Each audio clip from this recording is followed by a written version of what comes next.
નમસ્કાર, વીટીવી વિશ્લેષણમાં આપનું સ્વાગત છે. આપની સાથે હું છું નેહા. ગુજરાતમાં 16મી જૂને ચોમાસાનો પ્રવેશ થયા બાદ 8 દિવસમાં જ આખા રાજ્યને કવર કરી લીધું છે. 8 દિવસમાં રાજ્યમાં સિઝનનો સરેરાશ 16% જેટલો વરસાદ વરસી ચૂક્યો છે. ગુજરાતમાં અનેક જિલ્લાઓમાં મેઘરાજા મન મૂકીને વરસ્યા છે.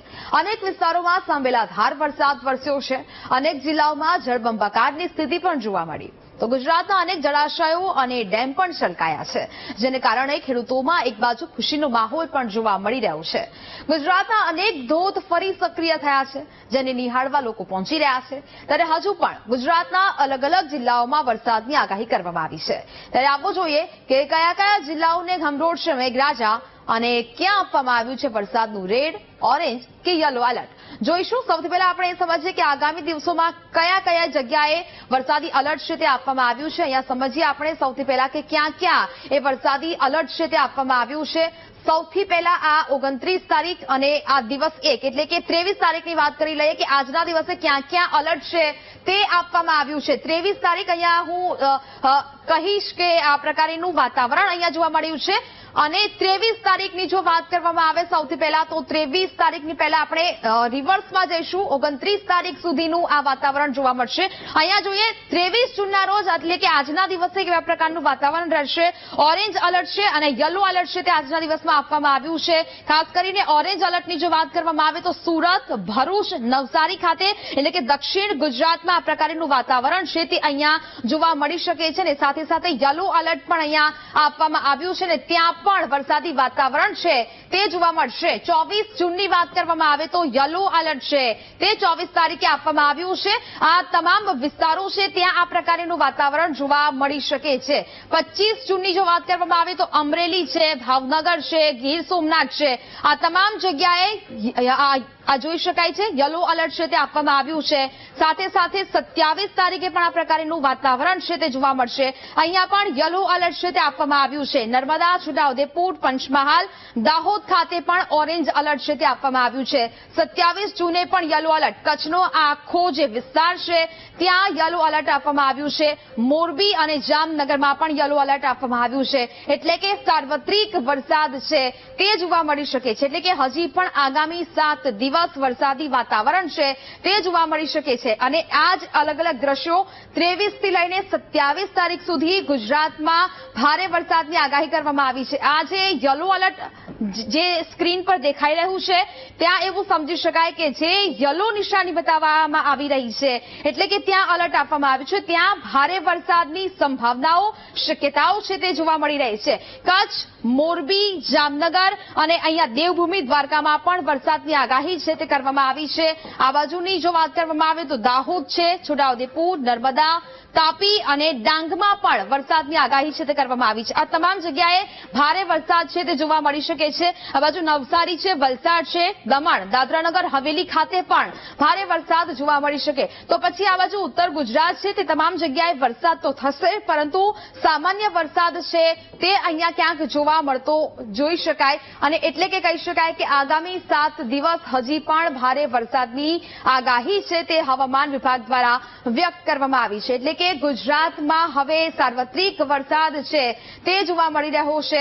જેમ કે આપણે ગઈકાલે પણ વાત કરી હતી વિશ્લેષણમાં જ કે કેવા પ્રકારે સુરતનું વાતાવરણ જોવા મળશે અને ત્યાં પણ ભારે વરસાદની આગાહી છે તે કરવામાં આવી હતી. ને ગઈકાલથી જ આ પ્રકારનું વાતાવરણ સુરત ખાતે જોવા મળ્યું હતું ને ત્યાં લગભગ 7 ઇંચથી વધુ વરસાદ એક જ દિવસમાં ખાબક્યો છે. અહીંયા વાત કરીએ ગુજરાતમાં વરસાદની સ્થિતિ કેવા પ્રકારની અત્યારે છે તે ગ્રાફિક્સના માધ્યમથી સમજવાનો આપણે પ્રયત્ન કરીશું. તો સૌથી પહેલા વાત કરીએ કે સુરત શહેરમાં 7.24 ઇંચ જેટલો વરસાદ છે તે નોંધાયો છે. કામરેજમાં 4.84. આજના દિવસની આપણે વાત કરી રહ્યા છીએ કે જે સવારે 6 થી 12 વાગ્યા સુધીના આંકડા સામે આવ્યા છે. માંડવીમાં 2.20 જેટલો વરસાદ છે તે નોંધાયો છે. તલાલામાં 1.57 ઇંચ જેટલો વરસાદ, માંગરોળમાં 1.38 ઇંચ જેટલો વરસાદ નોંધાયો છે. સાગબારામાં 1.22 ઇંચ જેટલો વરસાદ નોંધાયો છે. વ્યારામાં 1.10 ઇંચ જેટલો વરસાદ, પલસાણામાં 1.6 ઇંચ જેટલો વરસાદ નોંધાયો, વાલોડમાં 1.6 ઇંચ જેટલો વરસાદ નોંધાયો, ઉમરગામમાં 0.94% જેટલો વરસાદ છે તે નોંધાયો છે. એટલે કે હવે આ પ્રકારની પરિસ્થિતિ અહીંયા છે તે જોવા મળી રહી છે અને હવે આ જુદા જુદા જિલ્લાઓ અને તાલુકાઓમાં વરસાદી વાતાવરણ છે તે બનતું જોવા મળી રહ્યું છે. એટલે કે આ પરથી કહી શકાય કે હવે આગામી સમયમાં પણ આ વરસાદી સિસ્ટમ છે જે સક્રિય થયેલી જોવા મળી રહી છે અને તેને જ કારણે રાજ્યમાં વરસાદી વાતાવરણ છે તે જામેલું રહી શકે અને તેને જ લઈને હવે એલર્ટ છે તે આપવામાં આવ્યા છે. અનેક જિલ્લાઓમાં અત્યારે રેડ એલર્ટ આપવામાં આવ્યું છે, ઓરેન્જ એલર્ટ આપવામાં આવ્યું છે અને યલો એલર્ટ પણ આપવામાં આવ્યું છે. એટલે કે આગામી સમયમાં હવે મેઘરાજા આખા ગુજરાતને ગમરોડશે તેવી સ્થિતિ પણ જોવા મળી શકે. હવે વાત કરીએ સુરતની, કે જે પ્રકારે આપણે સૌથી પહેલા વાત કરી કે સુરતમાં કેટલા ઇંચ વરસાદ નોંધાયો છે. ત્યાં જળબંબાકારની સ્થિતિ પણ જોવા મળી રહી છે. ગ્રાફિક્સના માધ્યમથી સમજીએ સુરત જળબંબાકાર. સુરત શહેરમાં ચોમાસાની ધમાકેદાર શરૂઆત છે તે થઈ ચૂકી છે. ગઈકાલ રાતથી ત્યાં વરસાદ પડી રહ્યો છે. મેઘરાજા સુરતમાં મન મૂકીને વરસ્યા હોય તેવું પણ કહી શકાય, કારણ કે 7 થી વધારે ઇંચ વરસાદ ત્યાં જોવા મળ્યો. બપોરના 12 વાગ્યા સુધીમાં 7.5 ઇંચ જેટલો વરસાદ છે તે નોંધાયો છે અને તેને કારણે અનેક જગ્યાઓ પર પાણી ભરાયા છે.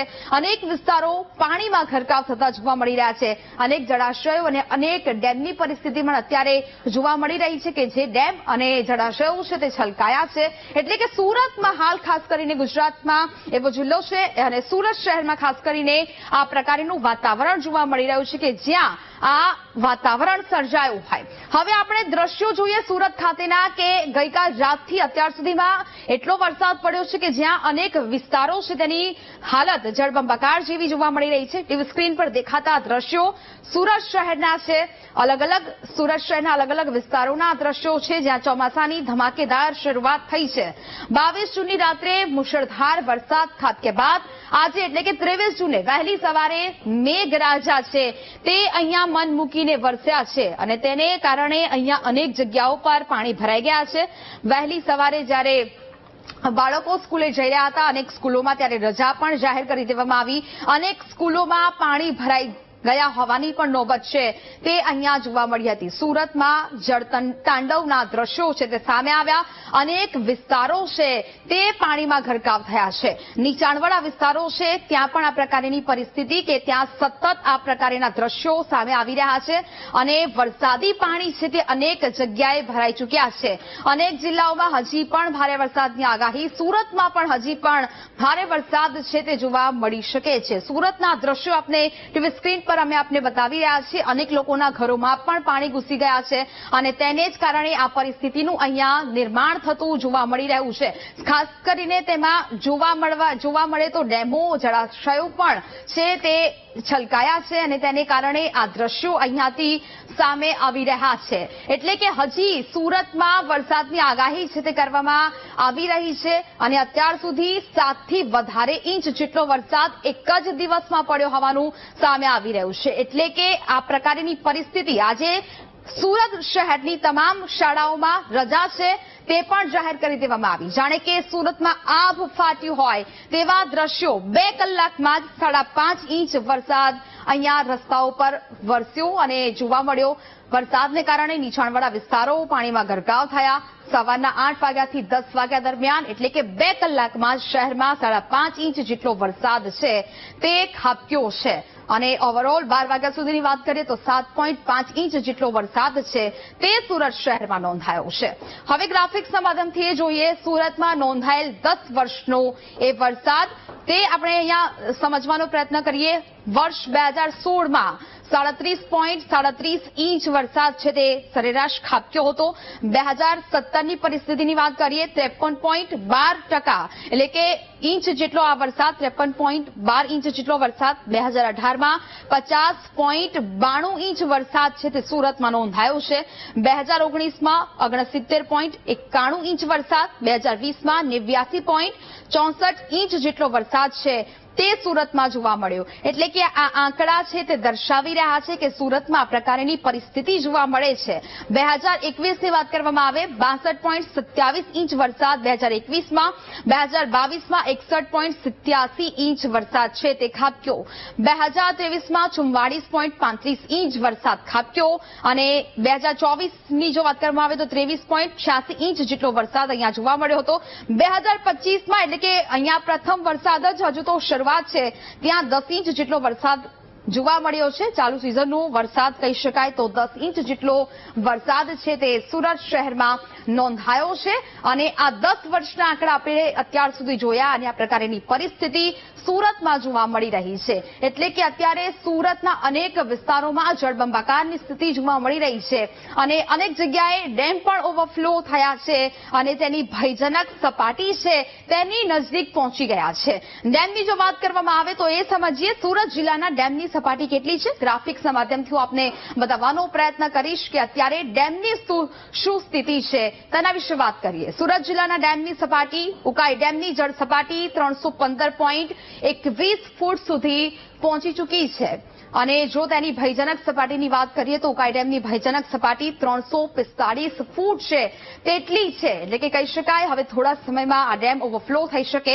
કાકરાપા ડેમની જળ સપાટી 160.3 પર પહોંચી છે એટલે કે તે પણ હવે નજદીક છે.